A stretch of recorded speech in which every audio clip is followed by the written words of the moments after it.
So I know I made a post about supporting others on their journey, which is very, very important. A lot of us need encouragement. A lot of us need uplifting. A lot of us need a shoulder to cry on, someone just to listen to us. And so it takes people to support us to actually get to that. As they say, two are better than one. That is very true. We can't do it by ourselves. We were not made or created to be by ourselves. We were created for relationship. We were created for community. So stop trying to do it by yourself and stop allowing other people to do it by themselves.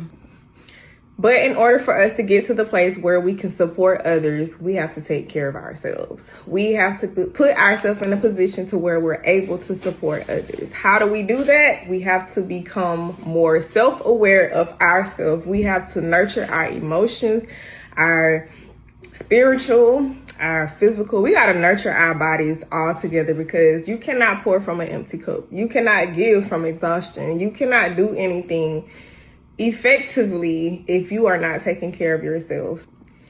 People will see when you are giving from a place of chaos and not a place of rest and love. It makes a big difference. So moving forward, in order for us to operate the way God wants us to operate, we have to take care of ourselves. We have to nurture our mental. We have to nurture our spiritual. We have to nurture our physical. We have to nurture everything about us, our soul, everything. It's very important. If you want to be effective, you have to take care of yourselves. These next couple of weeks, we are going to be speaking on things that will nurture us in many different areas. Becoming a woman of grace, a woman of love, a woman of purity, you have to take care of yourself. Because your body is a temple. God gave you that. You have to take care of every single thing and steward well every single thing God gave you. So that is the first step, taking care of yourself, because you cannot give what you don't have. So the first thing we're going to be speaking on is your feelings. Feelings will get in the way of you taking care of yourself in the correct manner. Feelings are fleeting. Feelings change. But if you will operate in the way that God has taught you to operate, then I guarantee you that you will move past those feelings and you will do the proper things that will help support you as a woman, support your health, support your mental, support your physical, support every single thing about you, so that you're able to give support to somebody else. So I was thinking about how the other day I was just sitting in my front room and I made a priority board and I did my vision board and I did everything. I wrote everything out, following my routine, doing good. But then here comes this complication that comes through. I'm feeling some type of way. I feel like I don't have support. I feel like, I'm doing it by myself. Nobody calls me. I'm calling everybody. I'm supporting everybody. I'm uplifting everybody. I'm doing all this and that. Nobody's returning it in a space where I'm sitting at my counter and I am literally crying out to God and just asking him, God, why am I doing this by myself? Why don't I have somebody to uplift me and support me? I wrote in my journal literally about this specific thing, and God began to speak to me, and he told me these are feelings. Feelings are fleeting. You cannot focus on what you're feeling right now. I gave you tasks to accomplish. I gave you tasks to complete. Why are you not doing those things? You are sitting at a counter crying. Let's figure it out, process it, move forward. How do you move forward? You begin to be active in those things that God has told you to do, or those things that you've written down and said that you're going to do. The enemy comes in to try to take away your joy, try to take away your vision, try to take away everything about you. But you cannot allow it. He gets to you, or he comes at you with your feelings. He uses your feelings against you. He uses people against you. He uses everything around you that is close to you, or anything that you are holding closely to. He is going to use that against you. So don't allow him to. I had to write down everything, process it, talk to God about it. I had to figure out what was going on. And then I had to sit there and figure out what was next. Got up and I was like, yeah, let me go in here and let me exercise. Find my workout routine that I do every morning because I hadn't done it. And so it was just like, sometimes we find ways to sabotage ourselves. I was about to sabotage my whole day, all because of how I was feeling. Feelings are fleeting. Feelings change. Immediately, I turned on my song by Mary J. Blige, So Fine, or It's Fine, whatever it is. Turned it up loud, and I began to do what I was going to do. I stretched and I exercised. Immediately, my whole mood changed. Feelings are fleeting. Do not allow your feelings to hold you back. Do not allow your feelings to keep you from moving forward.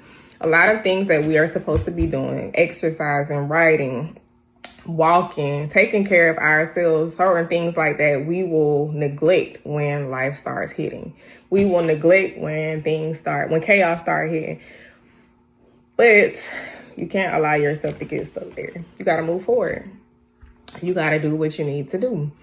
You got to find your mood boosters, something that's going to boost your mood. But before you even get to the mood boosters, you got to be self-aware. You got to be able to understand that when those things begin to start to rise, you got to pay attention to it.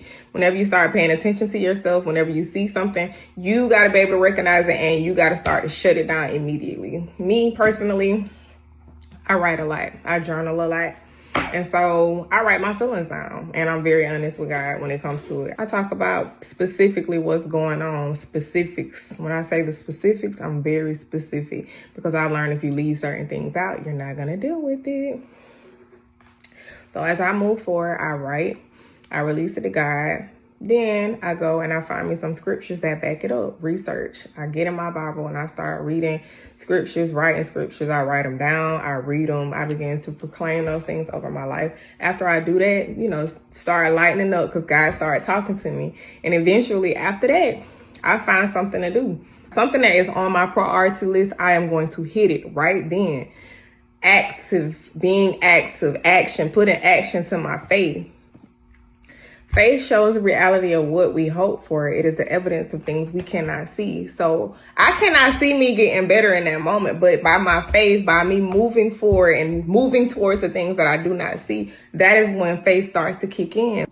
If you are operating in faith without works, it's dead. Nothing's going to happen. So when it comes to it, it's like I'm operating on something that I do not see yet, but I have hope that I'm going to reach that. So guess what? I'm going to continue to operate and do what I'm supposed to be doing.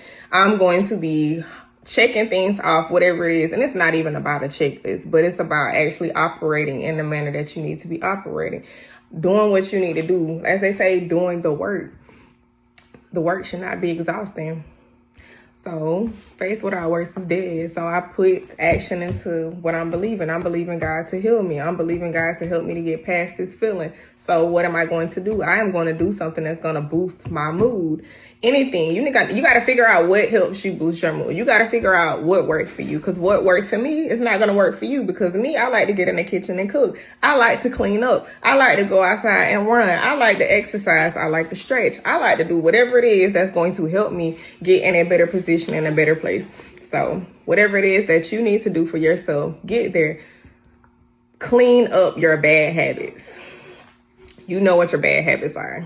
Whatever it is that's keeping you back, making you procrastinate, keeping you from doing what you're supposed to be doing. Overeating. I used to do it. When I used to get in the moods, have my mood swings, I would eat. I would overeat. I would eat all type of stuff. I would get in there and be real fat. As they say, big bag. But I no longer do that. I switched it up. Now I'm hitting the fruits. I'm getting in there drinking my water. I'm coming out here and getting it. I'm going to exercise. That's what I'm going to do. Whatever it is that's going to make me a better woman, that's what I'm going to do. So cleaning up your bad habits is very, very important. Find ways to process your feelings the correct way. You need to process them. Do not try to avoid them. Do not find something that's going to help you cope. We don't need coping mechanisms. We're trying to thrive in every area of our life. So do not find something that you're going to get dependent on that's not good for you. Put it like that. Don't get dependent on a bad habit. Don't get dependent on a bad coping mechanism. Find something that's going to boost you, something that's going to push you, propel you to a higher level, to elevate you, whatever it is. Find it. Whatever works for you. If you got to keep switching it up, figuring out whatever it is, do that. But do not stay stuck. Do not sit on your sofa and mope. Come up out of it and move forward. Do not stay there. If you stay in your emotions, if you sit in that, that's where you're going to be, stuck, procrastinating, self-sabotaging, downing yourself, feeling the feelings that are fleeting, the feelings that are really not real. God has something in store for you. God is going to do a marvelous work in your life if you will have faith and take the actions to move forward. God says he's going to heal you, but you don't feel the healing or you don't see the healing. But it's not for you to see. It is for you to put action into it to help get to that place. Give God something to work with. You can't sit on your sofa in your bed all day and think that God is going to be able to work with that. God can't work with that. I am not saying that you cannot rest. Rest is very important. When I need rest, I'm going to get it because I cannot operate effectively exhausted. So I get my rest, but make sure that it is rest that you're really getting and not just procrastination. Make sure it's not being lazy. Make sure you're just not putting things off. Make sure that you are taking care of yourself in the proper manner so that you're able to support someone else. I will further speak on this and we will come back with something different next week, but make sure that you are paying attention to yourself. Make sure you are paying attention to things that you are enjoying doing, things that give you like life, give you hope, whatever it is that is. Make sure you write them down and incorporate that into your day. Make sure that you are filling yourself up with God's word, filling yourself up with positivity. Make sure that you're speaking life into you and your situation. Make sure that you are taking care of yourself mentally, physically, and emotionally, and making sure that you are eating healthy because that is very, very important. Pour into yourself and also pour into others. And y'all have a blessed day.